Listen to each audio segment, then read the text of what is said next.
जो क्लास होने वाला है क्लास 6। तो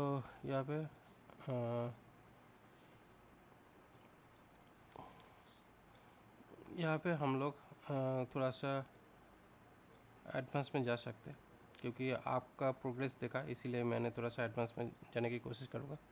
हाँ डेफिनेटली। ठीक है। तो बेसिकली देखिए, यहाँ पे मैंने जो चीज़ें बनाया था, यहाँ पे चीज़ें मैंने बहुत ही सिंपल तरीके से, डेफिनेटली मैंने प्रॉपरली कोई टेम्पलेट का ओवरव्यू फ्लो मतलब दिखा नहीं। और यहाँ पे बेसिकली क्या किया, एक सिंपल सा वेबसाइट जो हम लोगों को चाहिए। ठीक है।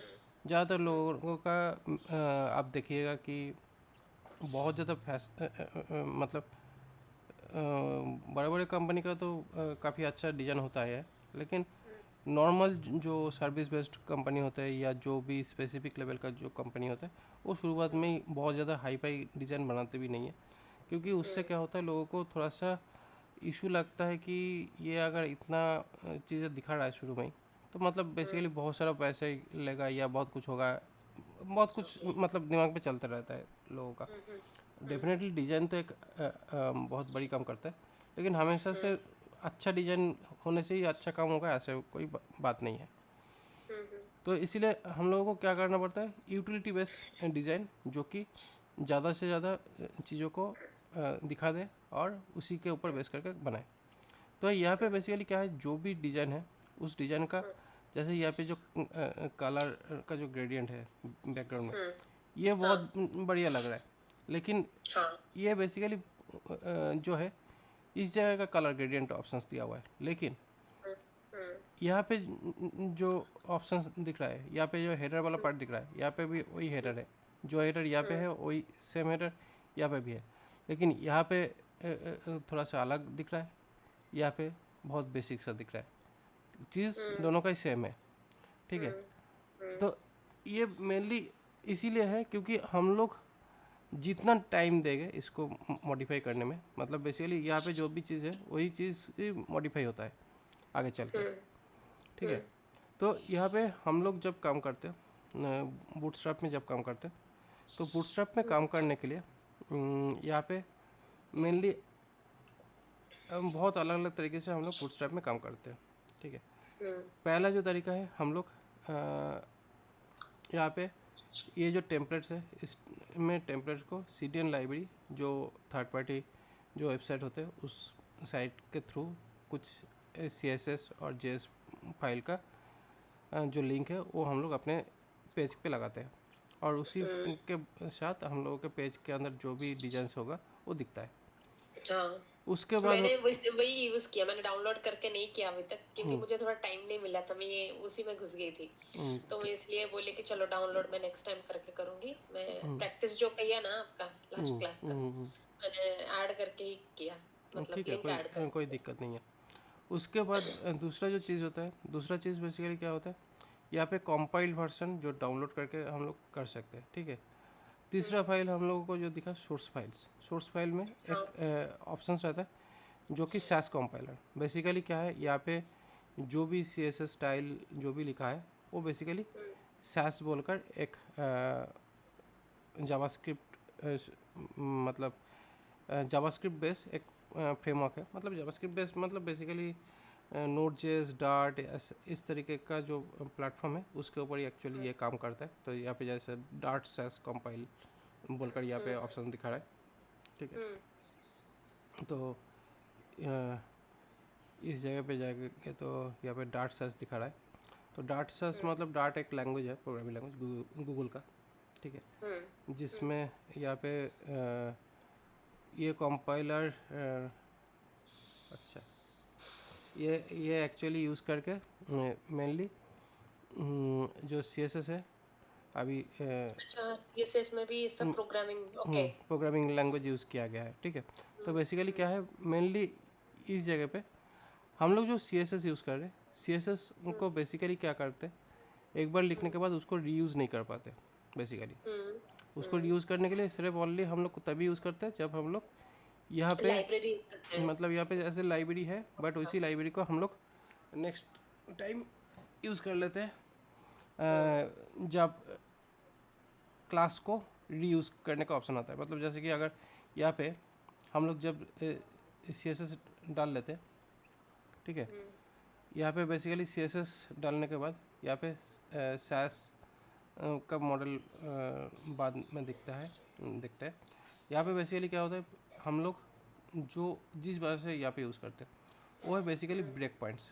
मतलब इन जनरल हम लोगों को ब्रेक पॉइंट्स बहुत ज़्यादा ज़रूरत पड़ता है। ब्रेक पॉइंट्स क्योंकि रेस्पॉन्सिव जब डिज़ाइन बनाते हैं, आपका जो साइट बना है शायद आपका साइट रेस्पॉन्सिव नहीं होगा अभी, नहीं है, मैंने ठीक नहीं है, किया। ठीक है। तो बेसिकली इसलिए नहीं कर पाए क्योंकि रेस्पॉन्सिव करने में भी बहुत ज़्यादा टाइम लग जाता है। टाइम तो लग जाता है। लेकिन यहाँ पे देखिए ये शुरू से ही ये रेस्पॉन्सिव बन के ही शुरू से ही हो गया। ये रेस्पॉन्सिव बन के ये पूरा प्रिपेयर हुआ। तो इसीलिए क्या है, ये ऑटोमेटिकली रेस्पॉन्सिव बन चुका है, ठीक है। तो ये एक एक अच्छा एडवांटेजेस है जिसको हम लोगों को, जिसके लिए बूटस्ट्रैप का यूजेस करना ज़रूरत पड़ रहा है। तो यहाँ पे रेस्पॉन्सिव बनाने के लिए यहाँ पे लेआउट्स जो पार्ट है, इसको सबसे ज़्यादा इम्पोर्टेंट पार्ट यहाँ पे दिखता है। पहला होता है एक्स्ट्रा स्मॉल, जो कि डिफ़ॉल्ट है। मतलब बेसिकली 576 पिक्सल के नीचे जो है वो होता है एक्स्ट्रा स्मॉल, जो कि मोबाइल वाला डिवाइसेस के लिए यहाँ पे यूज़ किया जाता है। उसके बाद आता है स्मॉल डिवाइस, जो कि मोबाइल डिवाइस के ऊपर टैब का जो पार्ट है वो दिखता है। उसके बाद टैब को उल्टा करके लैंडस्केप मोड में अगर दिखा जाए तो उसके लिए हम लोग ये वाला जो स्क्रीन साइज है वो हम लोग यहाँ पे दिखाता है, ठीक है। और पोर्ट्रेट मोड पे ये दिखता है। लार्ज स्क्रीन, जो कि बेसिकली लार्ज स्क्रीन मतलब मेनली ये डेस्कटॉप में, मतलब जो पुराना जो डेस्कटॉप होता था CRT मॉनिटर, उसमें एक्चुअली 1024 मतलब 1024 पिक्सल जो होता था उस पिक्सल रेंज में अगर होता तो ये पिक्सल सही होता देखने में। कुछ टैब में भी ऐसा ही पिक्सल रेट सपोर्ट करता है। उसके बाद लार्ज स्क्रीन, जो कि नॉर्मल जो विंडोज़ लैपटॉप होता है उसमें 1360 पिक्सल रहता है मैक्सिमम स्किल। तो उसमें ऐसे ऑप्शन दिखाई जाता है। इसके अलावा इससे भी बड़ा अगर स्क्रीन मतलब पिक्सल साइज हो तो उसमें ये 1400 को स्टैंडर्ड बन के उसका सेटअप किया जाता है। तो ये है ओवरऑल 5-6 तरह का ब्रेक पॉइंट। ये जो ब्रेक पॉइंट है, इसी ब्रेक पॉइंट के हिसाब से हम लोगों को यहाँ पे जो @इंक्लूड जो मिल रहा है, ये तो डेफिनेटली CSS का ही सिंटैक्सेस है। बट यहाँ पे जो सोर्स मिक्सिंग जो नाम दिया है, ये सोर्स मिक्सिंग का मतलब यही है कि ये एक्चुअली SAS से ये कनेक्टेड है। मतलब ये मिक्सिंग जो है, मिक्सिंग बेसिकली फंक्शंस का नाम है। मतलब जब हम लोग SAS में जब काम करते हैं, SAS में जब हम लोग कुछ क्लासेस में कुछ स्टाइल को हम लोग रीडिफाइन या रीयूज़ करने की कोशिश करते हैं, तब हम लोग जो फंक्शंस बिल्ड करते हैं CSS का, तो उसको बोलते हैं मिक्सिंग। वही मिक्सिंग बेसिकली यहाँ पे यूज़ किया जाता है रीयूजेबल पर्पस के लिए, जहाँ पे यहाँ पे नाम दिया गया है, ठीक है। तो ये ब्रेक पॉइंट्स है और इसी ब्रेक पॉइंट्स के ऊपर बेस करके यहाँ पे जो रेंडर होता है, मतलब ये तो है बेसिकली मिक्सिंग, मतलब जो कि SAS में आएगा और उसका रेंडरिंग होगा इसमें। मतलब यहाँ पे लिखा हुआ name SM AMD LG XL XSL ऐसा लिखा हुआ है, जो अल्टीमेटली रेंडर होकर कुछ इस तरीके से दिखता है मीडिया क्वेरी जो यहाँ पे आता है। इसका भी सेम चीज़ है, वही यहाँ पे दिखा रहा है। उसके बाद सिंगल ब्रेक पॉइंट, ऐसे यह है सिंगल ब्रेक पॉइंट, ऐसे करके ब्रेक पॉइंट बिटवीन्स कुछ ऐसे ऑप्शंस दिखा रहा है। ब्रेक पॉइंट बिटवीन्स जो कि बेसिकली ये लिखने के बाद जब रेंडर होता है तब इस तरीके से रेंडर होता है। तो यहाँ पे कुछ SAS का मॉडल यहाँ पे दिखाया है, बट अभी तो आप SAS जानते नहीं है कि SAS क्या है। नहीं। तो उसके बाद यहाँ पे मैंने SAS के बारे में बताया गया डेफिनेटली, बट बेसिकली क्या है यहाँ पे जो SM है, जो कंटेनर SM जो है, तो यहाँ पे आपको ये दिखता है, ठीक है। तो कंटेनर जो है देखिए बेसिकली मेन जो क्लास नेम है वो है कंटेनर, वो कंटेनर है। हाँ, मैं ठीक है। कल पढ़ रही थी कंटेनर, कंटेनर फ्लूइड। जो कंटेनर है वो सेंटर में कंटेनर रहता है या कंटेनर जो है बेसिकली एक। जब स्मॉल डिवाइस में रहता है तब ये 100% रहता है। इसके अलावा ओके। अलग अलग ब्रेक पॉइंट जो है उसके हिसाब से जो 90% जो सेटअप पॉइंट रहता है 90% के हिसाब से, मतलब 10% को लेफ्ट राइट छोड़ देता है। तो 10% पिक्सल इधर उधर छोड़ने के बाद बीच में जो रहता है वो स्पेस यही होता है। तो इस तरीके के एक्चुअल डिवाइस के साथ कौन सा साइज़ दिखता है वो यहाँ पे सेट किया गया है, ठीक है। तो ये है बेसिकली कंटेनर। और कंटेनर फ्लूइड जो है वो हमेशा 100% रहता है किसी भी डिवाइसेस में दिखे। ये है इन दोनों का डिफरेंशिएशन। इसके अलावा बीच में और ब्रेक पॉइंट्स है जिसमें आपको एस एम दिखेगा, एम डी दिखेगा, एल जी दिखेगा, एक्सएल दिखेगा, एक्सएसएल दिखेगा।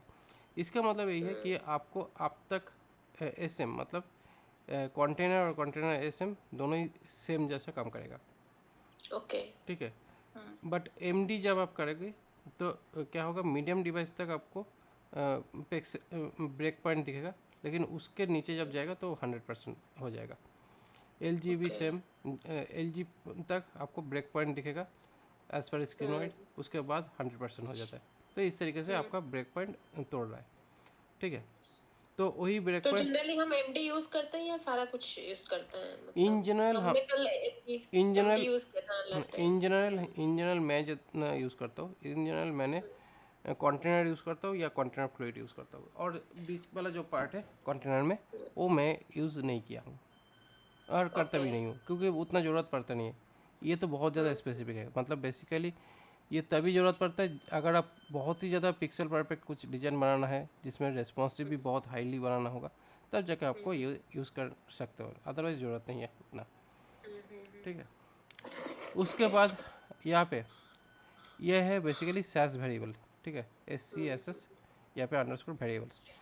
तो ये बेसिकली वेरिएबल डिफाइन करने का तरीका है डॉलर कंटेनर मैक्स विथ, जहाँ पे यहाँ पे जो वेरिएबल टाइप्स है जहाँ पे SM, MD, LG, XL, यहाँ पे जो पिक्सल रेट है, जो जिस स्क्रीन साइज में जो भी पिक्सल रेट ऑब्जर्व करेगा या जो साइज़ होगा वो यहाँ पे सेट किया जाता है। और उसी सेटअप के हिसाब से यहाँ पे जो मेक कंटेनर बोलकर यहाँ पे ये बेसिकली एक फंक्शन हुआ जो फंक्शन सेटअप किया जाता है, और उस फंक्शन के अंदर यहाँ पे पैरामीटर पास होता है, जो पैरामीटर यहाँ पे जाके वो सेट होता है, ठीक है। तो जब भी ये जो है मेक कंटेनर जो है एक, ये मेक कंटेनर यहाँ पे जो कंटेनर है कस्टम कंटेनर बोलकर यहाँ पे खुद का एक कंटेनर बना रहे, जिसमें ये मेक कंटेनर को जैसे डालेंगे उसी हिसाब से उसमें पैडिंग मार्जिन जो भी ज़रूरत है वो बैठेगा ज़रूरत के हिसाब से, ठीक है। तो यही मोस्टली इसका स्ट्रक्चर है। बट सैस वाला पार्ट फिर से मैं बोल रहा हूँ कि सैस अभी भी मैं नहीं पढ़ाया, तो इसलिए सैस वाला पार्ट समझ में नहीं आएगा। तो यहाँ पे मेनली क्या होता है, सैस को छोड़कर यहाँ पे जो CSS है, CSS में बहुत सारे क्लासेस हम लोगों को दिखाई देता है। तो यहाँ पे मेनली क्या होता है, जैसे कि हम लोग ब्रेक पॉइंट देखें वहाँ पे Excel, XSL, LG, MD, SM, ये बहुत ज़्यादा इम्पोर्टेंट पार्ट है। तो ये ओके। बेसिकली क्या होता है, अ, ये जो ज़रूरत था मतलब MD, XL, XSL ये वाला जो पार्ट है ये ज़्यादातर यूज़ किया जाता था बूटस्ट्रैप 4 में, ठीक है। ओके। क्योंकि उस टाइम पे CSS 2 था, रिलीज़ हुआ था, और CSS 2 में फ्लेक्स वाला ऑप्शन, ग्रिड वाला ऑप्शन था नहीं। तो था फ्लेक्स नहीं, अभी फ्लेक्स CSS 3 ही यूज हो रहा है ना, हाँ, इजी हो जा रहा है। तो फ्लेक्स में बेसिकली क्या होता है, CSS 2 में काम होता था, तो उसमें हम लोगों को फ्लोट लेफ्ट राइट करके पूरा लेआउट का जो डिज़ाइन था वो करना पड़ता था। तो उस टाइम पे ये जो नेमिंग है मतलब कॉल जो है, ये कॉल तो था, मतलब कॉल मतलब बेसिकली कॉलम। इसका एक्चुअली स्ट्रक्चर किस तरीके से किया गया है, टेबल के स्ट्रक्चर को ध्यान पे रख के किया गया है। ओके। ओके। बेसिकली अगर इसको अगर मान लीजिए कि एक टेबल है, तो ये मेन टेबल टेबल बोलकर जो टैग है वो यहाँ पे दिया हुआ है, हाँ। उसके बाद TR है, उसके बाद TD है, ठीक है। तो इसी तरीके से यहाँ पे जो कॉलम का जो स्ट्रक्चर है वो बनाया गया है। डीप को यूज़ करके, ठीक है। तो इसीलिए ये कंटेनर जो है वो बेसिकली टेबल का पार्ट है। उसके बाद उसके अंदर में जो रो है वो टीआर बेसिकली रो लिखा जाता है। उसके बाद ये जो पार्ट है इसको कलम बोलते हैं। तो यहाँ पे कलम बोलने से कॉल करने से क्या हुआ, ये ऑटोमेटिकली तीन कलम बन गया तीन एक रो कलम में। बन गया। अगर यहाँ पे 4 कलम दे देते तो 4 कलम बन जाता है, मतलब जितना कलम देगा हाँ उतना बन जाएगा ऑटोमेटिकली। हाँ क्यों? हाँ क्योंकि हाँ। ये यहाँ पे जो प्रोसेस है ये अभी ऑटोमेटिकली स्प्रेड हो जाता है, क्योंकि यहाँ पे हाँ, उसी फ्लेक्स, दिन किए थे ना हम। हाँ हाँ, यहाँ ये पे, वाला यूज किए थे। हाँ यहाँ पे फ्लेक्स है एक्टिवेट, इसी वजह से। इसी बट वजह से वही क्लास के अंदर एक्टिवेट होगा हाँ, मे बी। बट यहाँ पे अगर मैं कलम 6 लिख देते, कलम -6, तो कलम -6 लिखने के बाद क्या होगा, बीच में ज़्यादा स्पेस दे देगा। तो मतलब 6 मतलब बेसिकली क्या होता है, 50% स्पेस ले लेता है।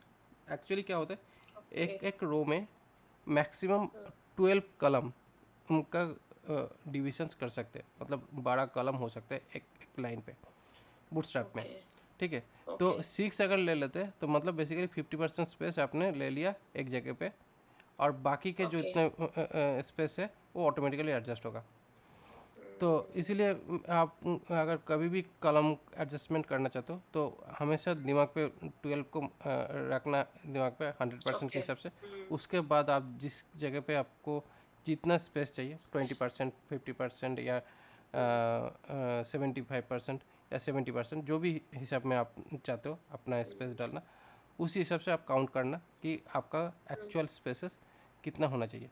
उसी हिसाब से आपको ओके। यहाँ पे नंबर होगा 1 2 3 4 5 6 7 8 9 फाइव 10। सिक्स सेवन एट, हाँ मैं तो समझ गई। अगर आप मान लेते हैं कि आप यहाँ पे 80% देना चाहते हो, तो आपको बेसिकली क्या करना है, एट एट। 8 आई नहीं, कैन एट। 8 नहीं, और 10, क्योंकि 12 है हाँ ना। हाँ, 12 का 80% ना। हाँ हाँ, सॉरी एट्टी सॉरी। हाँ 80% आप हाँ हाँ कवर करना चाहते हो, तो 80% हाँ कवर हाँ। करने के लिए आपको 10 आप यूज़ कर सकते हो, 10 10 10। ठीक हाँ। है। टू जो है वो बेसिकली थोड़ा सा कम, लेकिन मैं भी गलत बोल दिया, क्योंकि 80% एक्चुअली क्या है, 12 का 80% लेना है। बारह का 80%, तो मतलब बेसिकली मतलब कितना होता है? 10 कलम तक मैंने एक जगह पे दिखाना चाहता हूँ, 2 कलम छोड़ना चाहता हूँ साइड बार के लिए या कुछ दूसरा काम के लिए। हम्म तो हम्म। ये ऐसे है, बट एक्चुअली टोटल को 100% को अगर 12 से डिवाइड किया जाए तो एग्जैक्ट 10 जो है वो 80% नहीं है, 80% से थोड़ा ज़्यादा है। 9 कर सकते हैं हम। अगर 9 करते हैं तो वो होता है 80% नहीं है या वो, 9.6। 9 अगर होता है तो वो लगभग 9 पॉइंट के हिसाब से दे सकते हैं या नहीं दे सकते? 333, हाँ वो बेसिकली 75% होता है। ओके 9 पॉइंट में जब हम लोग सेट करते हैं वो 75% होता है, और जब 3 जो रहता है वो एक्चुअली 25% होता है टोटल विथ का, ठीक है। तो इसी तरीके से ये सेट होता है, क्योंकि इसी हिसाब से आपको यहाँ पे जो क्लास प्रीफिक्स जो है वो इस तरीके से बैठता है। यहाँ पे कॉल नंबर, और आप जिस जगह पे जाके ब्रेक पॉइंट और रखना नहीं चाहते हो, मतलब बेसिकली जैसे कि यहाँ पे बोला कि अगर एमडी तक रखना चाहते हो तो एमडी के ऊपर में आपको ब्रेक पॉइंट दिखेगा। मतलब थोड़ा सा जो 2 या 3 जो अपना देना चाहते हो उसी हिसाब से आपका वो सेट होगा। लेकिन जैसे ही इसके नीचे चला जाएगा, मतलब एमडी के नीचे जब भी चला जाएगा वो 100% में आ जाएगा। ओके तो ओके। बेसिकली क्या होगा, 100% जैसे ही हो जाता है तो वो जो कलम है, मतलब जो जो एक कलम था 3 पिक्सल, 3 3 और दूसरा था 6, तो दोनों अगर 100% हो जाता है तो क्या होता है, दोनों ऊपर नीचे हो जाता है। तो ओके 3 वाला जो है वो भी 100% हो चुका है, 6 वाला जो है वो भी 100% हो चुका है। तो 3 वाला ऊपर में, 6 वाला नीचे चला जाता है। तो इस तरीके से वो ब्रेक पॉइंट जो है ब्रेक कर जाता है, और तब ये कलम का जो पार्ट है वो कलम ना रख के वो बेसिकली डिजॉल्व हो जाता है अगर आप एमडी लिख देते हो तो। और रो रो में नीचे नीचे आ जाएगा, ओवरलैप ओवरलैप ओवरलैप कर करेंगे। जाएगा, हाँ मतलब एमडी अगर करोगे तो ऊपर नीचे चला जाएगा, ओवरलैप नहीं, वो ऊपर नीचे हो जाएगा। ऊपर नीचे हो जाएगा हाँ। और कॉल -6 अगर करते हो, कॉल 6 और कॉल कॉल -6 कॉल -6 करते हो तो क्या होगा, ये हमेशा से ही 2 कॉलम में दिखेगा, चाहे वो छोटा डिवाइस हो चाहे वो बड़ा डिवाइस हो, ब्रेक नहीं होगा आगे जाके कभी भी। लेकिन यहाँ पे ब्रेक नहीं होगा, बट यहाँ पे जैसे ही आएगा ब्रेक हो जाएगा। ये अगर लेते हैं तो इतना तक ब्रेक नहीं होगा, यहाँ पे आएगा तो ब्रेक हो जाएगा, मतलब ब्रेक हो जाएगा मतलब ऊपर नीचे हो जाएगा। यहाँ पे रहना तो इतना तक साइड बाय साइड दिखेगा, बट इसके नीचे 100% हो जाएगा। ऐसे ही करके ये ऑर्डरिंग सेट होता है। तो हम लोग को यही ज़रूरत पड़ता है, जो ग्रिड सिस्टम है। इसी ग्रिड सिस्टम में आपको अलग अलग ग्रिड कैसे लिखा गया है उसका थोड़ा सा एग्जाम्पल यहाँ पे दिखाया गया है। तो आशा करते हैं आपको समझ आ रहा है कि कैसे ये याद रखते हैं। बेसिकली याद मैंने ज़्यादा कुछ रखता नहीं हूँ, जो ज़रूरत की नहीं नहीं, चीज़, ये रखना नहीं है। याद कुछ रखना ही नहीं है। हाँ। जो चीज़ की ज़रूरत है वही चीज़ हम लोग याद रख पाते हैं या रखते हैं, रखना चाहिए। जैसे कि यहाँ पे देखिए, आपने जो डिज़ाइन आपने बनाए, ठीक है, वो डिज़ाइन आपने को बहुत ही अच्छे से बनाए, ठीक है, हार्ड कोड CSS आपने यूज़ किया। लेकिन हाँ। अगर आप वो CSS के साथ अगर बूटस्ट्रैप आप यूज़ कर लेते तो क्या होता, आपका वो जो डिज़ाइन जो था वो तो था ही, हाँ। मतलब देखने में अच्छा लगता, साथ ही साथ वो ऑटोमेटिकली रेस्पॉन्सिव भी बन जाता। बन जाता। वही ना, तो इजी हो जाता बहुत, काफी काफी। हाँ, उसके लिए आपको थोड़ा सा मेहनत करना पड़ता, लेकिन वो ऑटोमेटिकली धीरे धीरे करके वो आपका जो डिज़ाइन था वो रेस्पॉन्सिव बनना शुरू हो जाता। हाँ, वही वही। लेकिन आपने थर्ड पार्टी कुछ CSS अभी आप यूज़ नहीं किए, तो इसीलिए या क्या ना, है, आइकन आइकन के लिए किया ना, मतलब वो आइकन का वो आइकॉन आइकॉन लेने के हाँ, लिए। आइकॉन के लिए जो आपने CSS लाइब्रेरी यूज़ की है वो बेसिकली फॉन्ट फेस के लिए यूज़ किया। मतलब बेसिकली हाँ आइकॉन वही। जो है वो एक्चुअली फॉन्ट फेस सपोर्ट करता है, हाँ जहाँ हाँ पे हाँ। एस की वैल्यू रहता है, जो एस की वैल्यू रेंडर होता है कुछ आइकॉन के हिसाब से, ठीक है। वही किया बस। बूटस्ट्रैप भी यूज कर सकते हैं, वही लिंक किया, तो यूज करो, फिर आप क्लास यूज तो करो उसका। बेसिकली वो है मेन चीज़। उसके बाद यहाँ पे जो ऐसे एलिमेंट करके यहाँ पे एलिमेंट रो कॉलम 3, तो रो कॉल 3 ऐसे जो लिखा, ये बेसिकली ग्रिड पॉइंट का ऑप्शन यहाँ पे दिखाया गया है, ठीक है।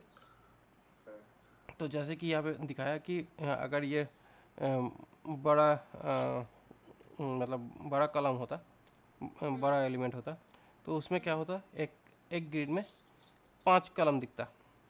जैसे ही छोटा हो गया, मतलब ये ब्रेक पॉइंट जो MD है, MD से जैसे ही छोटा हो गया तो वो 3 कॉलम में दिखना शुरू किया। हाँ, देखने स्टार्ट तो किया। ओके ये ओके। बेसिकली जो स्टेजेस है, इस स्टेज को सैस मिक्सिंग बोलते हैं, सैस में ये मिक्स किया गया है। हम्म। हाँ, तो उसके बाद यहाँ पे ये जो ग्रिड कलम बोलकर $साइन देकर जो किया, ये एक्चुअली सैस का वेरिएबल है। तो अभी इसका नीचे और अभी जाएगा नहीं, क्योंकि जो समझेंगे, मतलब ये तो मैंने समझाने की कोशिश कर रहा हूँ, बट ये इसको समझाने के लिए मुझे सैस समझाना पड़ेगा पहले, ओके। ठीक है। तो उसके बाद यहाँ पे सारा चीज़ है। तो आपको ज़्यादा क्या करना है, जस्ट आपको ब्रेक पॉइंट समझना है, ग्रिड समझना है, कॉलम कैसे यूज़ कर रहा है वो समझना है।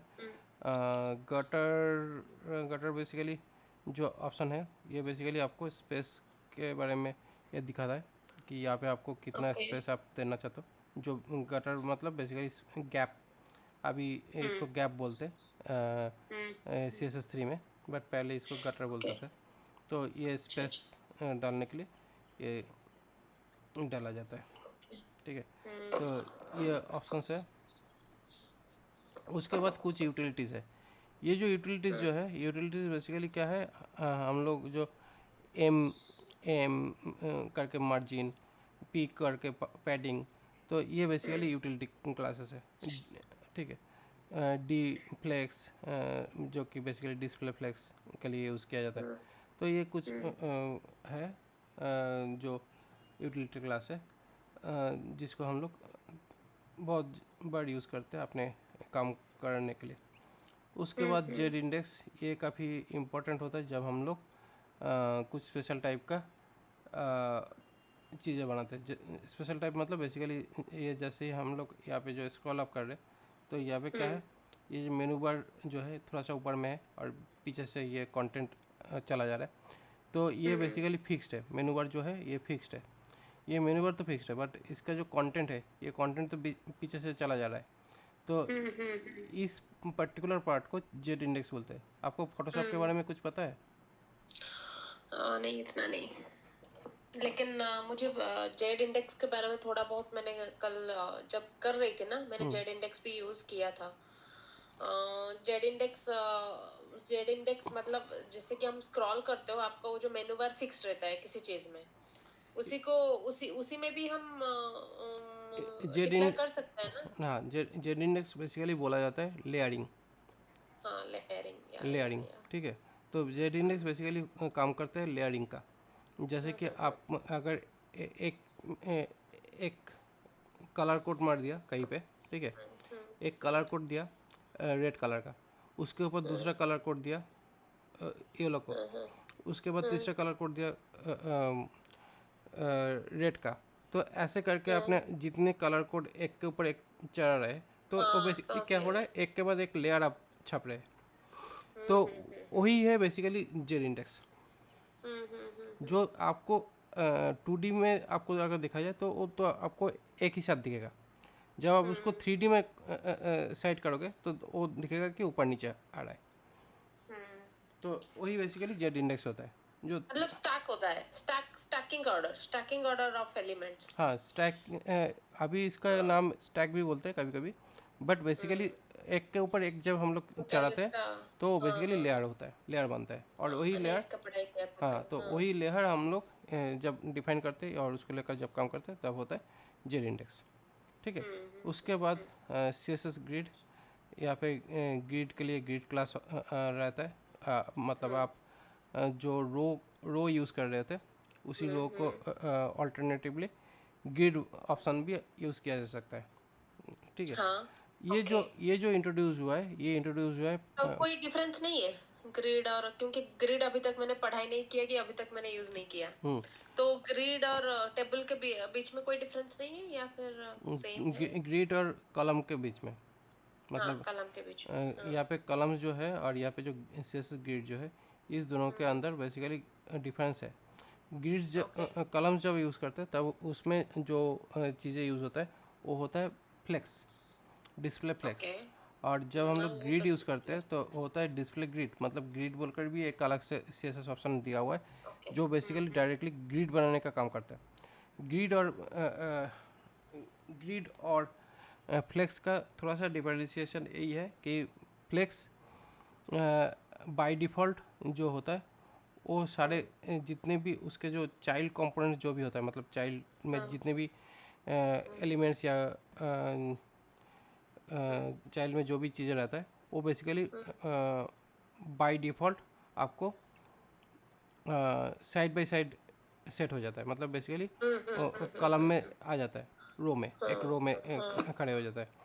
और ग्रिड में बेसिकली क्या होता है, ग्रिड में आपको रो में तो खड़ा होता है, लेकिन उसमें क्या होता है स्पेसिफिकेशन दिया हुआ रहता है कि आपको कितना रो एक्चुअली एक लाइन पे रखना है।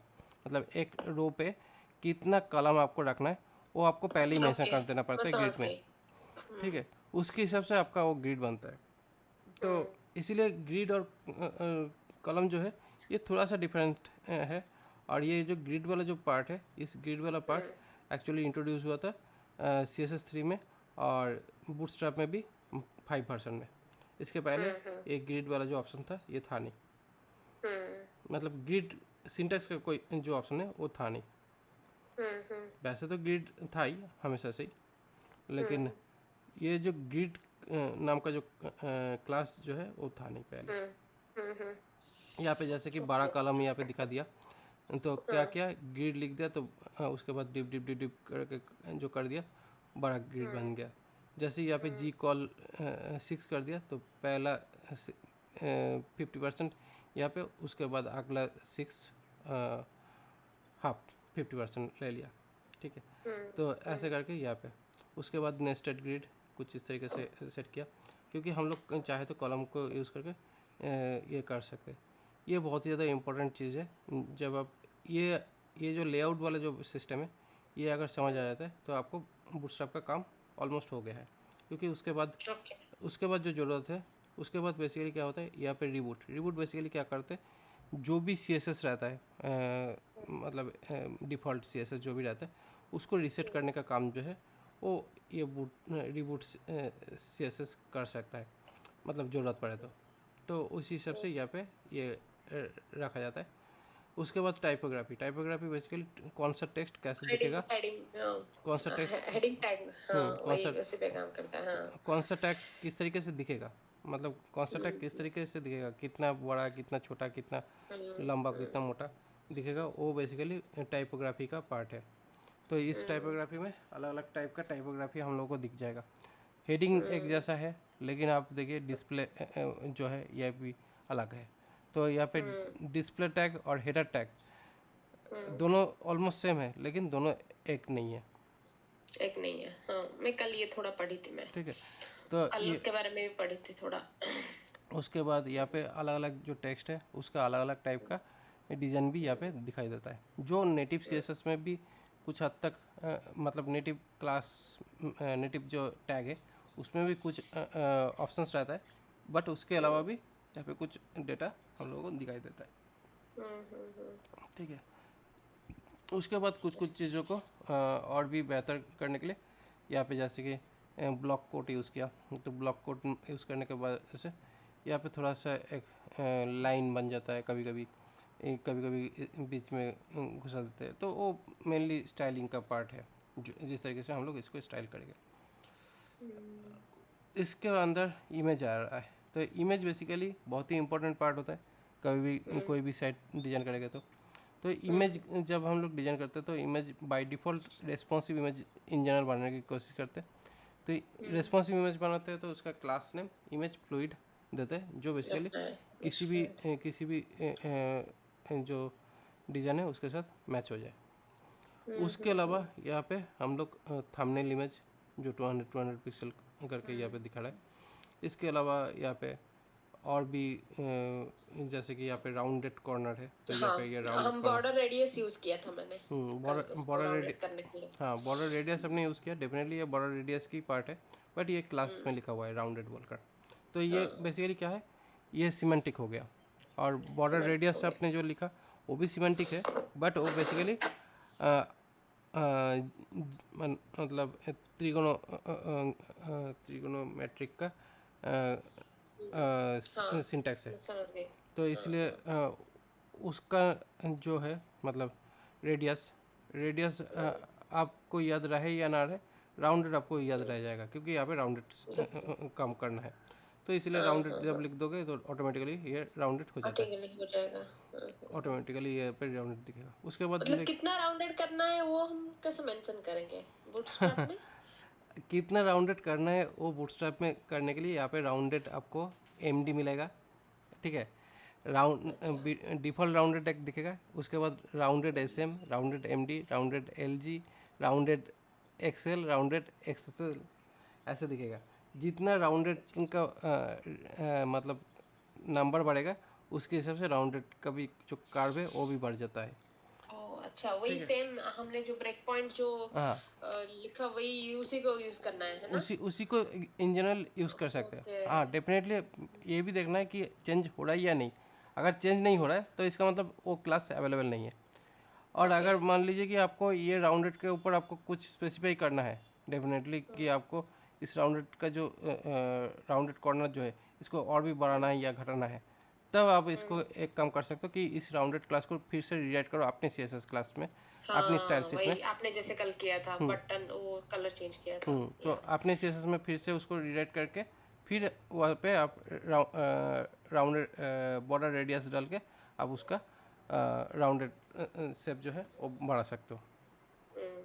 ठीक है, तो बेसिकली ऑप्शंस यही है कि आपको पहले से एक स्ट्रक्चर मिल जा रहा है, उसके ऊपर आप मॉडिफाई कर सकते हो अपने हिसाब से जो ज़रूरत है। और इससे क्या होता है, आपका एक बेस लाइन बन जाने के बाद बेस लाइन के ऊपर अपना जो इम्प्लीमेंटेशन है वो अपग्रेड कर देने से क्या होता है, अपना जो मेहनत है वो बहुत ज़्यादा घट जाता है। यही है एक्चुअली बेसिकली प्रोसेस। लेकिन यहाँ पे जो काम है, ये काम में एक चीज़ होता है कि जब हम लोग बूटस्ट्रैप मीन CSS यूज़ करते हैं तो ऐसे हो सकता है कि यहाँ पे कुछ ही चीज़ हम लोग यूज़ किया लेकिन सारा चीज़ यूज़ नहीं किया। तो इसलिए क्या होता है, उस बूटस्ट्रैप मीन CSS में जो चीज़ मैंने यूज़ भी नहीं किया उस चीज़ का भी CSS उसमें पड़ा हुआ है। तो इसीलिए क्या होता है कि ये जो बूटस्ट्रैप जो CSS है ये काफ़ी ज़्यादा आपको स्पेस ले लेता है, मतलब डाउनलोड स्पेस ले लेता है जब आपका जो कंपोनेंट आपका यूज़ हुआ ही नहीं है। ठीक है, तो उसके लिए आपको अगर जो आप यूज़ नहीं की है उसको अगर आप छांटना चाहते हो या उसको रिमूव करना चाहते हो तब आपको डायनेमिक CSS यूज़ करना है, जिसके लिए आप सैस यूज़ कर सकते हो, जिसके लिए सैस का यूजेस करते हैं। क्योंकि जितना हम लोग को ज़रूरत पड़ा उतना ही हम लोग यूज़ किए, उसके बाद हम लोग उसको कंपाइल कर दिया फाइनली, जो डिज़ाइन कंफर्म हो जाने के बाद फाइनल कंफर्म कर दिया, तो जो कंफर्म फाइनल आउटपुट जो निकलता है उतना ही निकलता है जितना ज़रूरत पड़ा था डिज़ाइन बनाने के लिए। उससे ज़्यादा CSS आपके स्टाइल शीट में रहेगा नहीं। तो ये इसमें क्या होता है, मेमोरी ऑप्टिमाइज होता है, जिसमें डाउनलोड स्पीड बढ़ जाता है आपको साइट जब किसी क्लाइंट पे इंस्टॉल होता है। उसके अलावा ये एक है। और दूसरा जो चीज़ आया, मतलब अभी मॉडर्न जो CSS है, मॉडर्न CSS टेलविंड CSS से बनता है, जो यहाँ पे जिस तरीके के जो क्लास है, ये क्लासेस में आप कुछ ही टाइम पे काम करते करते आपको ये जो स्टैंडर्ड है ये देख देख के इतना दिमाग में बैठ जाएगा कि आपको ये स्टैंडर्ड बहुत ही अच्छा लगेगा कि अच्छा ये लिखना है, यहाँ पे मुझे ये काम करना है। तो ऑलरेडी आपको थोड़ा सा पैटर्न दिमाग पे बैठ जाएगा जब भी आप एक दो काम कर लोगे। तो ये जो पैटर्न है, इस पैटर्न को लेकर आपको काम करना बहुत अच्छा लगेगा। लेकिन इसका प्रॉब्लम क्या है, इसका प्रॉब्लम यही है कि इसका जो मिनिमम जो मिनीफाइड जो फाइल होता है, ये इसका अनयूज्ड जो क्लासेस है ये ऑलरेडी रह जाता है सोर्स कोड के साथ, मतलब जो प्रोडक्शन वर्जन के साथ। तो उसी टाइम पे आपको अगर ऑप्टिमाइजेशन चाहिए तो डेफिनेटली आपको ऑप्टिमाइजेशन के टाइम पे आपको डायनेमिक, मतलब एडवांस लेवल का CSS या टेलविंड CSS ये यूज़ करते हैं जब हम लोग एडवांस लेवल में जाते हैं, जहाँ पे जितना तक ज़रूरत था उतना ही हम लोगों को प्रोडक्शन में चाहिए। डेवलपमेंट के टाइम पे सब कुछ चलता है, लेकिन प्रोडक्शन में सब कुछ नहीं चलेगा, क्योंकि प्रोडक्शन में क्या होता है, प्रोडक्शन में मिनिमम टू मिनिमम जो डिवाइसेस रहता है, जो इसमें बहुत ही लो रिसोर्सेस डाल सकते हैं, लो बाइट डाल सकते हैं। तो उसमें हम लोगों को जितना मिनिमम हो सके उतना ही डेटा डालना अच्छी बात होता है। तो इसी वजह से हम लोगों को जो कंटेंट है उसको ऑप्टिमाइज करना पड़ता है, और उसको ऑप्टिमाइज करने के लिए हम लोगों को ज़्यादातर काम यहाँ पे डायनेमिक CSS, सैस और टेलविंड CSS ये यूज़ होता है। टेलविंड CSS का जो स्ट्रक्चर है ये कम्प्लीटली अलग है। यहाँ पे आपको बहुत ही अलग अलग टाइप का जो CSS आपने देखे हैं, ठीक है, बूटस्ट्रैप में, उसी तरह का ही आपको यहाँ पे भी बहुत सारा अलग अलग CSS दिखेगा। जैसे यहाँ पे राउंडेड MD दिख रहा है, ठीक है, तो राउंडेड MD में बेसिकली ये राउंडेड का काम कर रहा है। यहाँ पे जो भी कुछ लिख रहा है उसी हिसाब से यहाँ पे कंटेंट ऑटोमेटिकली सेटअप हो जा रहा है। और यहाँ पे ये जो सिंटैक्सेस जो सारे रहता है ये बहुत ही ज़्यादा मतलब यूज़फुल कंटेंट है, मतलब यूज़फुल टाइप का है। और यहाँ पे एक्चुअली क्या है, यहाँ पे जो भी चीज़ें लिखा, यहाँ पे आप देखें, यहाँ पे जो भी चीज़ लिखा ये सारा क्लासेस लिखा, ना कि ये CSS में लिखा। सारा चीज़ यहाँ पे क्लासेस का नाम लिखा, लेकिन यही क्लास एक्चुअली आप कंपाइल कर सकते हो किसी अपने क्लास में भी अगर ज़रूरत पड़े तो क्या होगा, उसमें नाम छोटा हो जाएगा, क्लास अटैच हो जाएगा जो ज़रूरत पड़ेगा। अदरवाइज़ यहाँ पे जितने भी क्लासेस की यहाँ पे यूज़ किया गया उतना ही क्लासेस का CSS रेंडर होगा फाइनल प्रोडक्शन में। तो ये काफ़ी ज़्यादा एडवांस CSS है जब हम लोग इसको यूज़ करते हैं, ठीक है। और यहाँ पे क्या होता है, यहाँ पे कैरोसेल और मतलब एक बार आपका ये जो ऑप्शन है लेआउट वाला जो पार्ट है ये एक बार दिमाग में घुस जाते हैं, उसके बाद जो ऑप्शन है वो बेसिकली आपको कॉपी पेस्ट करके रीयूज़ करने के लिए ये दिया गया है सारा चीज़। मतलब ये बेसिकली आपको ये कुछ बटन्स बनाना है, अच्छा बटन्स चाहिए तो यहाँ पे आप बटन्स देख लिया, इस बटन का को कॉपी किया, जस्ट पेस्ट कर दिया, काफ़ी ज़्यादा और फास्ट आपको CSS लिखकर आपका काम जो है क्विकली डिज़ाइन बन जाता है।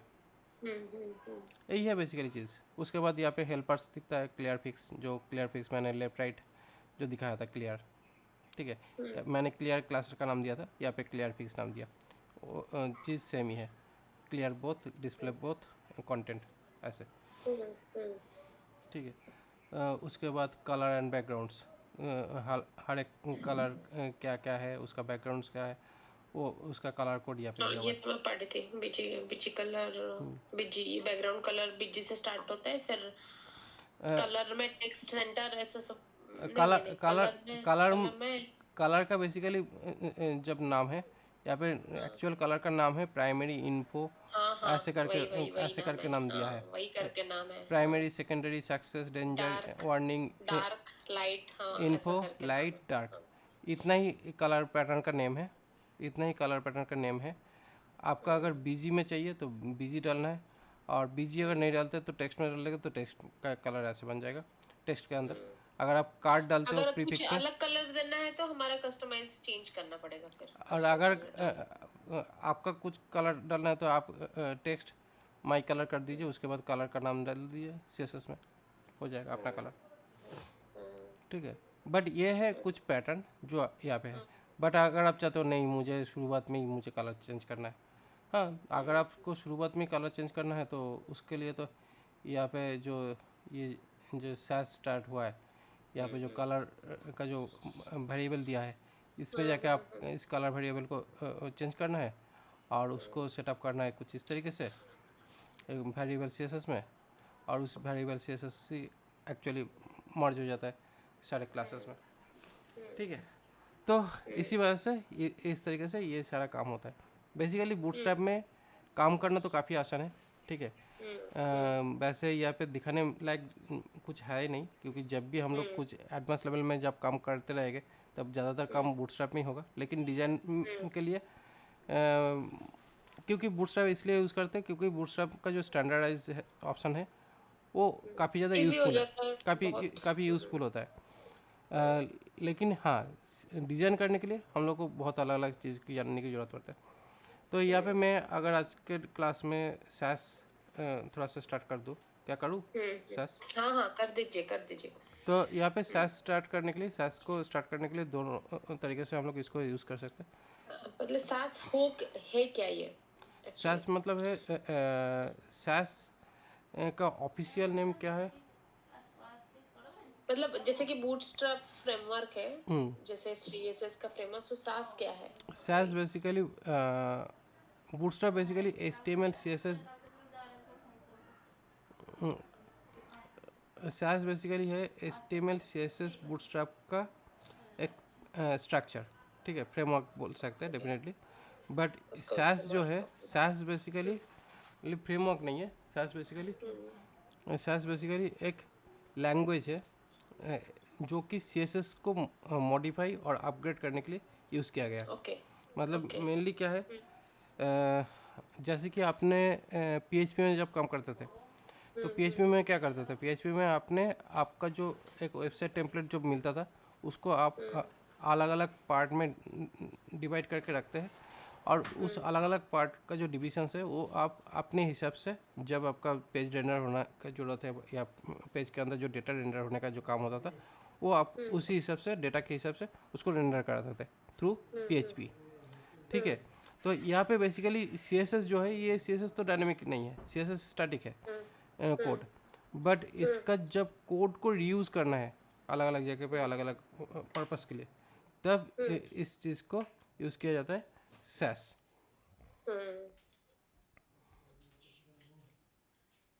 ओके। ठीक है। तो अभी ये सैस को इंस्टॉल करने के लिए यहाँ पे इंस्टॉल सेक्शन में जाना पड़ता है, और इंस्टॉल में जाने के बाद यहाँ पे सैस को यूज़ करने का बहुत अलग अलग तरीका होता है। तो सैस को यूज़ करने का जो तरीका है मोस्टली, तो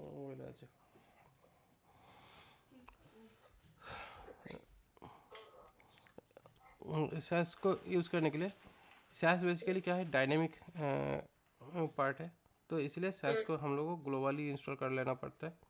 सैस कॉमन लाइन को चलाने के लिए, क्योंकि यहाँ पे जो सैस है ये सैस एक कॉमन लाइन टूल होगा जिसको यूज़ करके हम लोग अपना सैस का काम जो है करेंगे। तो इस सैस को इंस्टॉल करने के लिए, बेसिकली इस सैस को इंस्टॉल करने के लिए आपको कॉमन प्रॉम्प्ट पे वही जाके npm इंस्टॉल, या ऐसे मुझे एस ये एस सब थोड़ा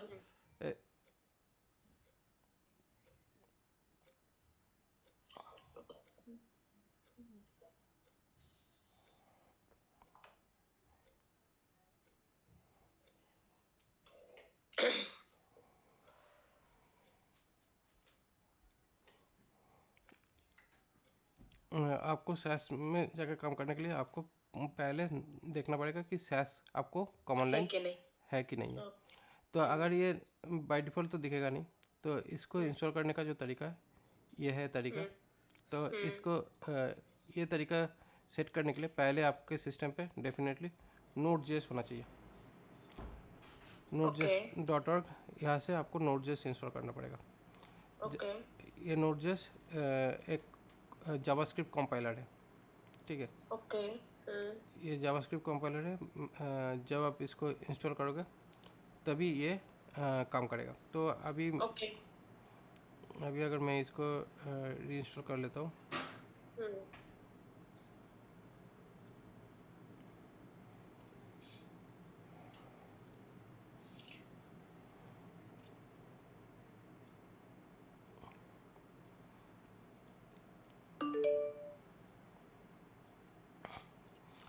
ये जैसे ही इंस्टॉल कर लिया उसके बाद क्या होगा, यहाँ पे नोड जेएस जो कॉमन लाइन है वो यहाँ पे दिख जाएगा, ठीक है। तो यहाँ पे नोड जेएस कंपाइलर दिख गया, नोड जेएस का वर्जन जो है अभी अभी इंस्टॉल किया है तो इसका वर्जन यहाँ पे दिख गया है। उसके बाद यहाँ पे साथ ही साथ npm माइनस भी करेंगे तो नोड पैकेज का जो वर्जन है वर्जन है वो दिख गया। वो भी दिख गया। तो ये नोड जेएस जब भी इंस्टॉल करते हैं नोड जेएस के साथ ही ये दो जो कॉमन लाइन है ये आ जाता है। तो उसके बाद जैसे ही हम लोगों को थर्ड पार्टी कोई पैकेजेस चाहिए, जैसे कि यहाँ पे ये जो है ये एक्चुअली थर्ड पार्टी पैकेज है। इस थर्ड पार्टी पैकेज को जब भी हम लोग यहाँ पे यूज़ करना चाहते हैं तो यहाँ पे जस्ट मैंने इसको इस तरीके से इसको डाउनलोड करता हूँ। बट मैक में क्या होता है, मैक में बेसिकली सिक्योरिटी कंसर्न रहता है। तो सिक्योरिटी कंसर्न की वजह से ये डायरेक्टरी जो है सास का जो डायरेक्टरी है वो क्रिएट नहीं किया नोड मॉड्यूल्स फोल्डर, जो कि ग्लोबली इंस्टॉल करना था। तो मैंने इस पर सूडो, मतलब ये सिर्फ मैक के लिए ही है, मैक और हाँ, लिनक्स के लिए। रूट को जाना है आपको हाँ, sudo लगा के। मैक और लिनक्स के लिए यहाँ पे सूडो डालना हाँ, पड़ेगा। वो सब तो बट थोड़ा बहुत। आपको अदरवाइज आपको विंडोज़ में होगा तो आपको जो कमांड प्रॉम्प्ट है उसको मेरा तो मैकबुक ही है।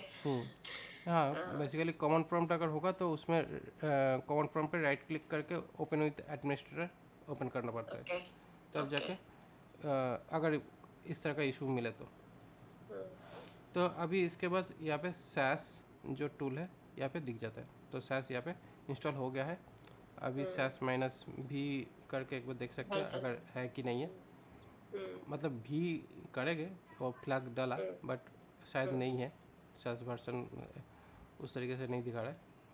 बट यहाँ पे सैस माइनस एच करेंगे तो थोड़ा बहुत ऑप्शंस दिख सकता है, जो यहाँ पे इतना सारा टैग्स या टैगलाइन है, ठीक है। तो ये है बेसिकली हम लोगों का सैस कंपाइलर का सैस कॉमन लाइन टूल का एक्टिवेशन। जैसे ये सैस कॉमन लाइन एक्टिवेट हो गया है उसके बाद हम लोग सैस को यूज़ कर सकते हैं। तो यहाँ पे लर्न सैस करेंगे तो ये ऑफलाइन में हम लोग सैस लिख सकते हैं, ठीक है। ओके ऑफलाइन पे सैस लिख सकते हैं। तो यहाँ पे बहुत कुछ डाला था तो बूटस्ट्रैप का पार्ट अभी यहाँ पे से हटा देता हूँ, क्योंकि यहाँ पे बूटस्ट्रैप का पार्ट नहीं लेना चाहता था। यहाँ पे मेनली हम लोग 6 क्लास में index.html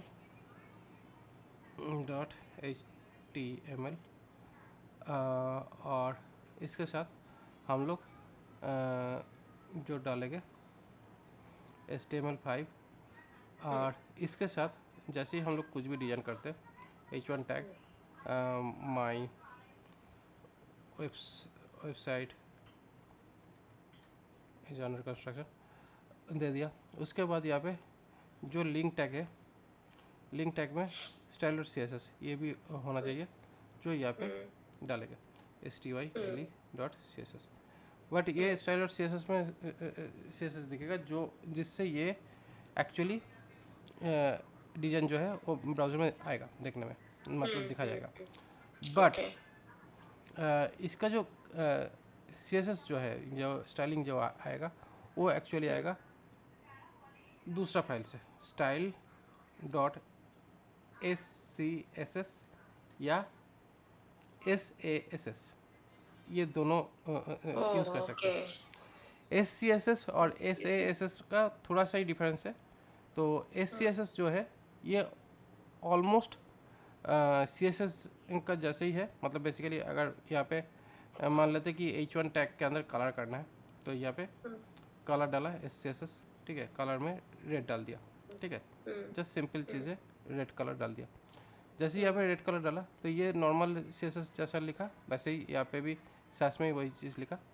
लिखने के बाद यहाँ पे एक्चुअली अभी कॉमन लाइन डालना है।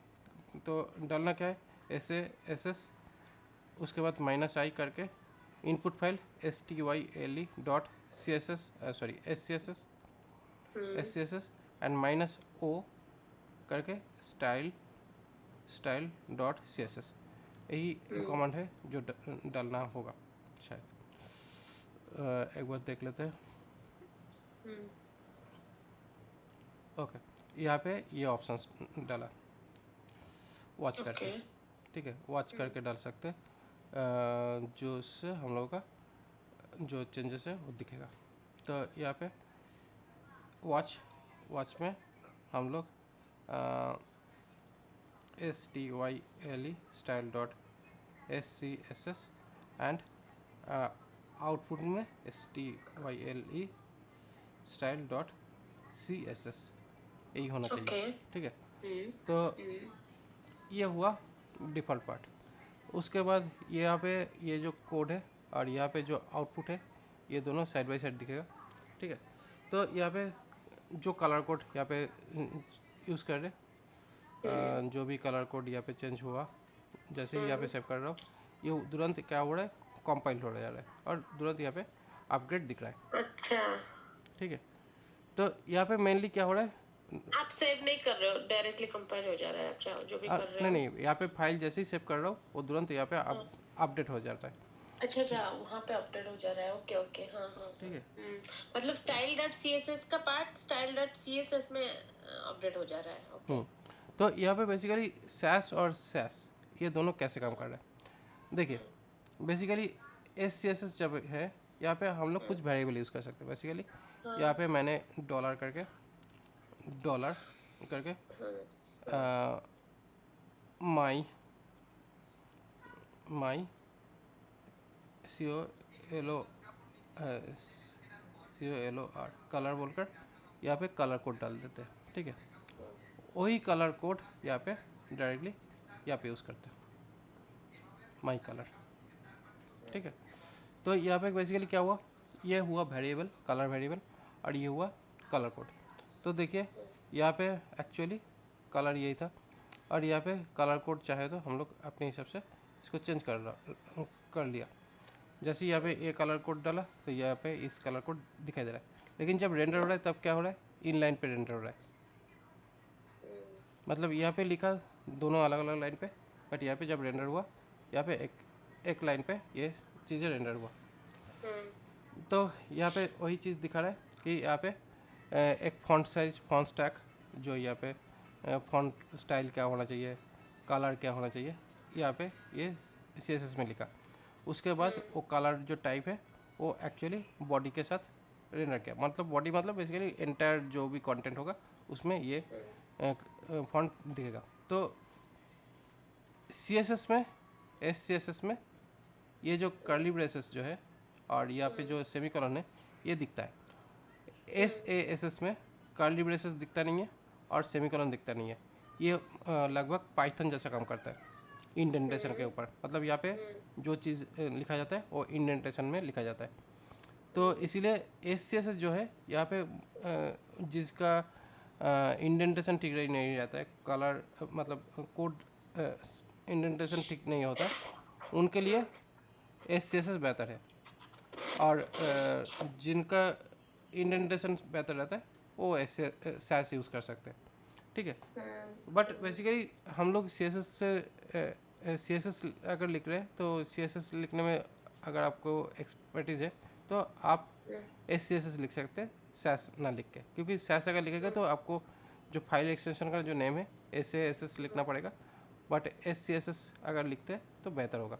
एस सी एस एस मतलब basically special C S S आप बोल सकते हो, ओके।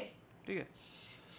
उसके बाद नेस्टिंग, ये बहुत ही ज़्यादा अच्छा कॉन्सेप्ट है। जैसे कि हम लोग मेनू बार जो लिखे थे लास्ट टाइम, जो कि स्पेसिफिक किया था इस तरह का,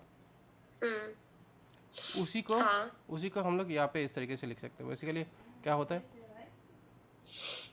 यहाँ पे div क्लास हेडर, इसके अंदर आप ये जो कंटेंट है इसको रखना चाहते हो, ठीक है। तो इसके लिए आपको सी एस एस कैसे मतलब सैस कैसे लिखना है, तो इसका सैस जो लिखने का जो तरीका है, आप ये ना रख के आप चाहते हो कि डॉट हेडर, हेडर के बाद आप चाहते हो कि यहाँ पे पैडिंग मार्जिन थोड़ा सा रहे, तो यहाँ पे पैडिंग पैडिंग में आपने दिया 20 पिक्सल, ठीक है, 20 पिक्सल। और यहाँ पे मैंने एक काम करता हूँ, डॉलर BG कलर करके यहाँ पे कलर कोड कुछ ऐसा डालता हूँ जिससे कलर थोड़ा सा ग्रे कलर में दिखे, ठीक है। तो यहाँ पे बैकग्राउंड कलर ऐसा, उसके बाद यहाँ पे ये ऑप्शन सेट किया। तो देखिए ये मेनली क्या हुआ, हेडर के लिए मैंने हेडर का जो सी एस एस है वो लिखा, उसके अंदर जब H1 टैग है, बेसिकली ऐसा ही था ना, क्योंकि हेडर के अंदर H1 टैग है, तो उसके हिसाब से यहाँ पे डिज़ाइन बना जो यहाँ पे कुछ इस तरीके से दिखा, ठीक है। उसके बाद यहाँ पे जो टैग है, यहाँ पे टेक्स्ट अलाइन सेंटर, यहाँ पे ये डाल दिया तो ये बीच में दिख रहा है, ओके। ओके। अभी यहाँ पे देखिए रेंडर आप होकर, हेडर के अंदर इसको लिख रहे हैं एक्चुअल। हम पहले क्या करते थे, पहले हेडर को डिक्लेयर करते थे, फिर हेडर H1 को डिक्लेयर करते थे, ऐसा। तो वही बन गया है जब सी एस एस रेंडर हुआ है। जब यहाँ पे सी एस एस रेंडर हो रहा है साथ ही साथ, तो उसी तरीके से रेंडर हुआ है, लेकिन यहाँ पे जो काम कर रहे हैं वो बेसिकली इस तरीके से काम हो रहा है। तो इससे क्या होता है, हम लोगों का ये जो काम है इसको अगर थोड़ा सा और भी ऑप्टिमाइज करना चाहता हूँ, मान लीजिए कि मुझे यहाँ पे सोर्स बोलकर एक फोल्डर बना रहा हूँ जिसके अंदर एक्चुअली मेरा जितने भी फाइल्स होगा उसको रखेगा। मतलब यहाँ पे मैं इसको छोड़ दिया, छोड़ने के बाद अभी मैंने इसको इस जगह पे सेट कर देता हूँ। तो आपका यहाँ पे जो CSS है वो हट गया है, ठीक है, क्योंकि स्टाइल और CSS चला गया। तो अभी मैं इसका नाम देता हूँ मेन डॉट सैस, ओके। और इसके अंदर मैंने इसका नाम देता हूँ VARIABLES वेरिएबल्स डॉट SCSS नाम देता हूँ। तो यहाँ पे ये जो एक्स्ट्रा जो है इसको हटा के यहाँ पे डाल देता हूँ। अभी यहाँ पे @import वेरिएबल्स करके ये वेरिएबल इंपोर्ट करता हूँ, ओके। अभी मैं इसको क्या लिखता हूँ, SASS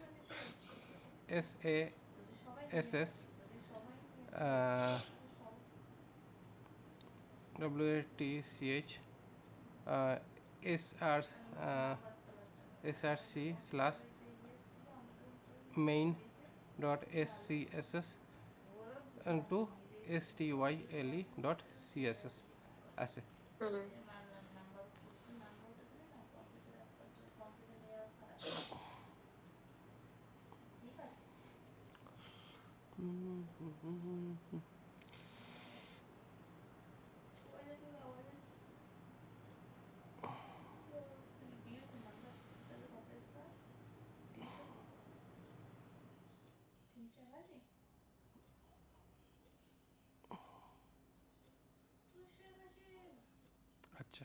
यहाँ पे करना है @use।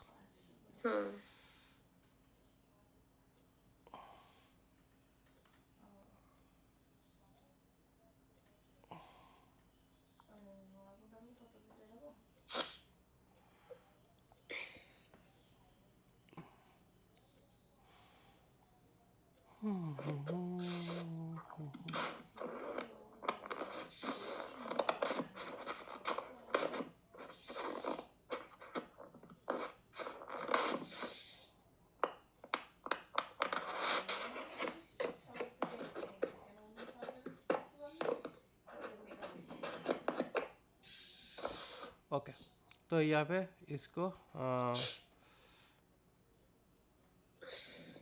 ओके, यहाँ पे मेनली प्रॉब्लम जो है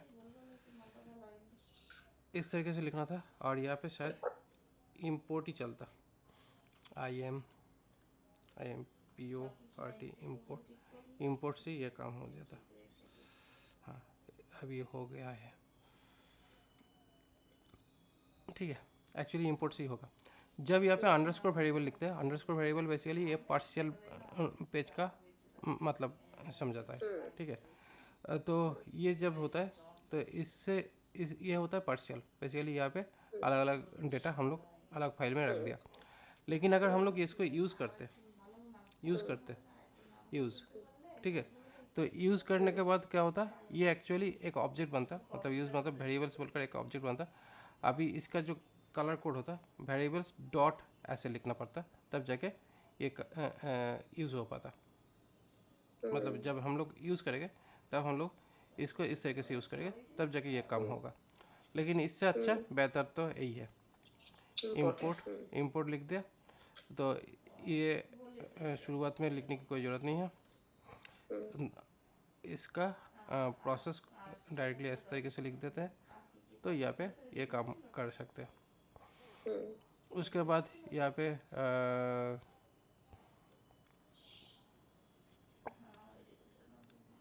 ये कंपोनेंट का जो डिज़ाइन है इस तरीके से बना। उसके बाद देखिए यहाँ पे मिक्सिंग मतलब एक फंक्शन है एक्स्ट्रा, ठीक है। यहाँ पे एक फंक्शन बना जहाँ पे बैकग्राउंड कलर क्या होगा, उसके अंदर कुछ शैडो अगर होगा तो वो, उसके बाद जो टेक्स्ट कलर है उसका इंफॉर्मेशन, वही चीज़ डाल के यहाँ पे इंक्लूड में वो थीम को यहाँ पे रख दिया है। और उसी हिसाब से यहाँ पे कलर कोड जो है वो यहाँ पे दिया है, कलर कोड जो यहाँ पे यूज़ होने वाला है, ठीक है। तो ये मेनली एक फंक्शन है और इसी फंक्शन का एक्सटेंशन यहाँ पे बना। तो यहाँ पे वेरिएबल का जो वेरिएबल CSS ना लिखकर यहाँ पे लिख देता हूँ इसका नाम एक्स्ट्रास ऐसे लिखता हूँ तो बेहतर होगा, EXTRAS एक्स्ट्रास नाम देता हूँ। तो यहाँ पे एक्स्ट्रास बोलकर यहाँ पे इसको रख देता हूँ। तो यहाँ पे ये वाला ऑप्शन रखा। उसके बाद MIX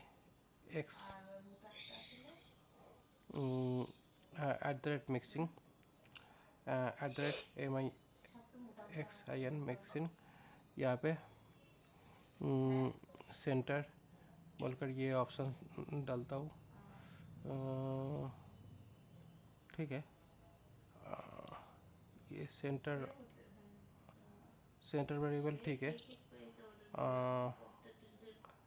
उसके बाद अनदर MIXIN मिक्सिंग करके यहाँ पे साइज़ देता हूँ, ये भी अच्छी बात है, जहाँ पे विड्थ एंड हाइट सेट हो सकता है। उसके बाद MIXIN मिक्सिंग ये भी अच्छी है, रेडियस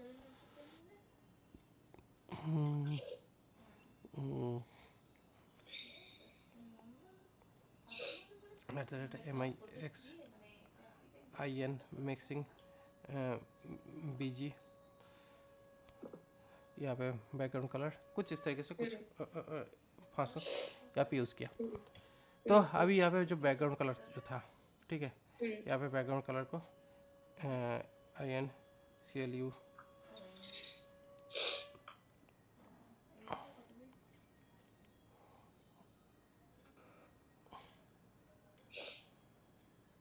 इंक्लूड बीजी ऐसे करके यहाँ पे बीजी कलर डाला।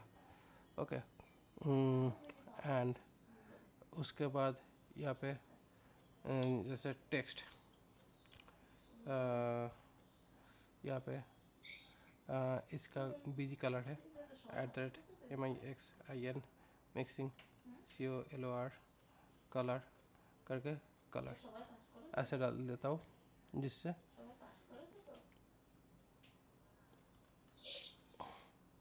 ओनली सी डालता हूँ।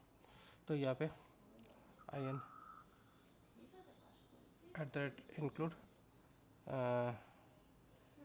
C जहाँ पे डालता हूँ रेड।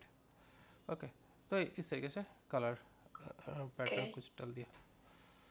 तो एज पर रिक्वायरमेंट यहाँ पे आ रहा है चीज़ें। अगर हम लोग यहाँ पे कुछ ओके, तो इसको यूज करने से वो ऑटोमेटिकली हम एक जगह में फंक्शन को यूज करेंगे, वो ऑटोमेटिकली और एक पेज में CSS को रेंडर करेगा, वही यूज करना है और हमें ज्यादा कुछ लिखने का वो ये खुद कर देगा ऐसा। हाँ, बेसिकली क्या हुआ यहाँ पे अलग अलग टाइप का फंक्शनलिटीज़ बना लिए, जो फंक्शनलिटीज़ को यहाँ पे कॉल कर रहा हूँ, जिससे ये कॉल छोटा कर रहे हैं मतलब यहाँ पे छोटा छोटा पार्ट में इसको कॉल किया, लेकिन जब रेंडर हुआ तब इस तरीके से रेंडर हो रहा है। हाँ, समझ गई मैं। तो बहुत इजी हो जा रहा है ऐसा। ईजी हो रहा है या कॉम्प्लिकेटेड हो रहा है पता नहीं, बट यही है बेसिकली चीज़। मतलब ज्यादा लिखने की जरूरत नहीं है, फंक्शन आप बहुत ज्यादा रेंडर हो रहा है लेकिन आप कम ही लिख रहे हो ना एक्चुअली। बेसिकली क्या हुआ आपको यहाँ पे ये जो है ये actually as a library file बोल सकते हो। ये एक्चुअली एक एक्स्ट्रा लाइब्रेरी CSS है, ठीक है, और जो एक्स्ट्रा इसमें है। और एक्चुअल मेन में आप अपना डिज़ाइन कर रहे हो लाइब्रेरी का हेल्प से, और जब रेंडर हो रहा है तब ये अल्टीमेट रेंडर ऐसे ही हो रहा है। तो इसीलिए क्या है, बूटस्ट्रैप जब यूज़ करते हैं, मतलब बूटस्ट्रैप पे बेसिकली आप जब इसको यूज़ करोगे तो बूटस्ट्रैप मेनली क्या होता है, यहाँ पे जो सोर्स जो दिखता है, यहाँ पे बूटस्ट्रैप का जो सोर्स दिखता है, यहाँ पे देखिए क्या बोल रहा है। बूटस्ट्रैप जब यूज़ करते हो, बूटस्ट्रैप का जो बूटस्ट्रैप मॉड्यूल जो है उसमें से आपको सैस मिल जाता है। उसके बाद आपका जो कस्टम CSS जो है उसमें आप कस्टम CSS यूज़ करोगे, और उसी को यूज़ करने के बाद ये है उसका सेटअप प्रोसेस, जो सेटअप करने के बाद जाके आप अपने हिसाब से अपना कस्टमाइज डालोगे। तो जितना आपका यूजर्स की ज़रूरत है उतना ही आप यूज़ करोगे, तो क्या होगा वो धीरे धीरे करके आपका पूरा जो यूटिलिटी है वो कस्टमाइज होकर एक फाइनल रेंडर फाइल बन जाता है, जिसमें आपका डिज़ाइन दिखता है। तो ये नेक्स्ट क्लास में बताएंगे अगर ये आप कर नहीं पाते तो इसका फंडामेंटल यही है सैस का। तो जनरली आप यूज करते हो नहीं करते हो, मतलब ऑन द रियल टाइम सास को? कभी कभी कभी कभी अगर डिज़ाइन का काम है तो तभी, डिजाइन का काम है तो मतलब डेडिकेटेड डिज़ाइन का काम करना पड़ेगा तब मैं यूज़ करूँगा ना लाइब्रेरी, नहीं तो क्यों करूँ। क्योंकि बेसिकली देखिए मुझे जो चीज़ की अगर मुझे as a full stack developer काम करना है तो मुझे डिज़ाइन के ऊपर उतना ध्यान देना नहीं है। डिज़ाइन रिसोर्सेज को ऑप्टिमाइजेशन का काम अगर करना है तब काम करेगा। ऑप्टिमाइजेशन का काम ही नहीं है तो मैं क्यों करूँ शुरुआत में। क्योंकि देखिए बेसिकली यहाँ पे ये जो कस्टम CSS है ना, ये जो भी चीज़ें आपने बनाओगे, बना के जितना आपने यहाँ पे रेंडर करोगे उतना ही तो आपका जाएगा ना। बेसिकली यहाँ पे आपने कितना सारा फाइल्स लिखा है, ये कितना सारा चीज़ें आपने यहाँ पे लिखा है, क्या वो रेंडर हुआ है यहाँ पे? नहीं हुआ है। जितना ज़रूरत पड़ा यहाँ पे उतना ही रेंडर हुआ। अगर मैंने यहाँ पे फिर से यहाँ पे मैं इसमें इंक्लूड सेंटर कर देते हैं तो ये सेंटर इंक्लूड हो जाने के बाद फिर यहाँ पे ये दिखता, और उस टाइम पे यहाँ पे जो एक्स्ट्रा एडिशन था वो यहाँ पे दिखा, अदरवाइज नहीं दिखेगा। समझ गई। तो इसीलिए मेनली मैंने बोला कि बूटस्ट्रैप को बहुत अलग अलग तरीके से हम लोग यूज़ कर सकते हैं। एक है नॉर्मल, हम लोग सारा रिसोर्स मिला के सिंपली जो मिनीफाइड जो बूटस्ट्रैप CSS है उसको यूज़ कर सकते हैं, जो प्रोडक्शन वर्जन के लिए यूज़ होता है कभी कभी। लेकिन अगर आपको हाईली प्रोफेशनल लेवल में काम करना है विथ बूटस्ट्रैप के साथ, तब डेफिनेटली आप इस सैस का यूज़ करिए। तो क्या होगा, आपका CSS भी ऑप्टिमाइज रहेगा, और ऊपर से क्या होगा, आपका पूरा UI गाइडलाइन मिल जाता है, जिस UI गाइडलाइन के हिसाब से आपका पूरा काम निपट जाएगा। ठीक है। या गॉट इट। प्रैक्टिस करना है थोड़ा, ये पार्ट मुझे थोड़ा प्रैक्टिस करना है, सांस वाला। बाकी तो वो सब तो क्लास ना मिल जाता है वो, और थोड़ा समझना है ब्रेक पॉइंट भी थोड़ा समझना है, वो थोड़ा मज़ा लग रहा है। हाँ अभी अच्छा लग रहा है, अभी अच्छा ही लग रहा है।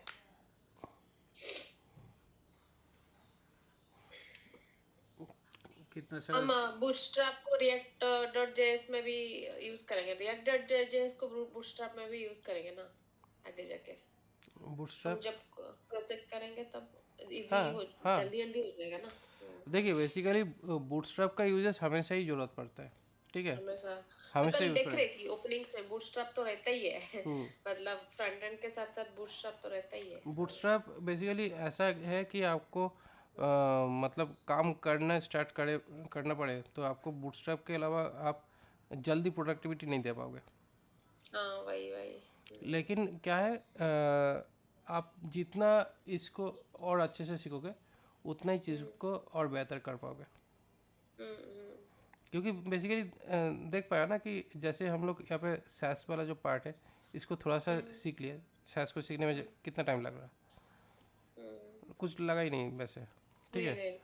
तो जैसे ही सैस को समझ लिया, अभी बूटस्ट्रैप है पूरा सैस का फ्रेमवर्क, और इसको अगर प्रॉपरली आप यूज़ कर पाते हो तो क्या होगा, डेफिनेटली आपका पूरा का पूरा जो डिज़ाइन है वो बहुत ज़्यादा ऑप्टिमाइज हो जाएगा, बहुत ज़्यादा स्मार्ट हो जाएगा।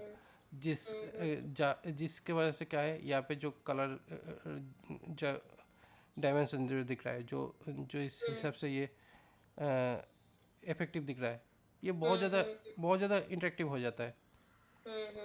तो इसलिए मतलब ये नहीं है कि आपको ये बूटस्ट्रैप का जो स्पेसिफिकेशंस है ये आप जानोगे तो अच्छा है, लेकिन साथ ही साथ आप अगर इसको और भी इन डेप्थ कस्टमाइज करना चाहते हो तो भी कर सकते हो। तो इसीलिए क्योंकि मेरे ख्याल से मैं बहुत सारा देखा हूँ ट्रेनिंग सेशन, मतलब बूटस्ट्रैप का ट्रेनिंग दिखाता है, उधर जाके ज़्यादातर ट्रेनिंग में आपको ये कंपोनेंट कैसे यूज़ करते हैं वो दिखाते हैं, बट उसको कैसे सैस में ऑप्टिमाइज़ किया जाता है वो बहुत ही रेयर, मतलब मैंने तो देखा ही नहीं हूँ यूट्यूब ट्यूटोरियल्स में। लेकिन इसको कंपोनेंट्स दिखाना तो इजी है, कंपोनेंट्स दिखाना इट्स लाइक हम उसका क्लास ही यूज कर रहे हैं ना, थोड़ी याद रखना है उसका क्लास नाम यूज करो बस। बाकी उसको उसका उसका क्लास को कस्टमाइज करना वो मेन चीज है ना। बेसिकली क्या होता है, जब भी आप इसको ये सैस वाला पार्ट जब यूज़ कर लोगे तो उसको ऑप्टिमाइज़ करना और भी बहुत ज़्यादा आसान हो जाता है। और ये जो तरीका है, इस तरीके का में काम करने के लिए ये भी एक एडवांस वर्जन है, ये भी एक अलग से क्लास बन सकता है इसका कम्प्लीटली। ओके। ठीक है। ठीक है,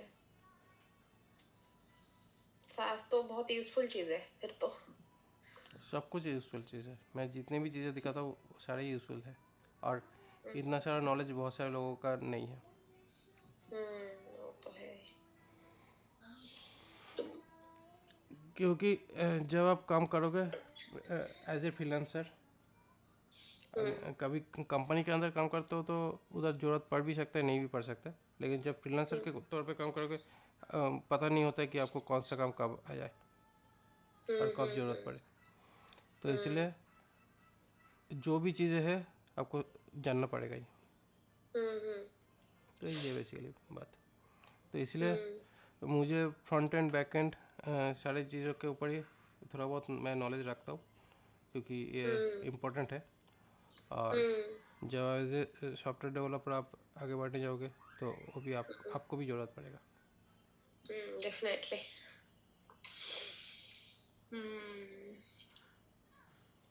ओके,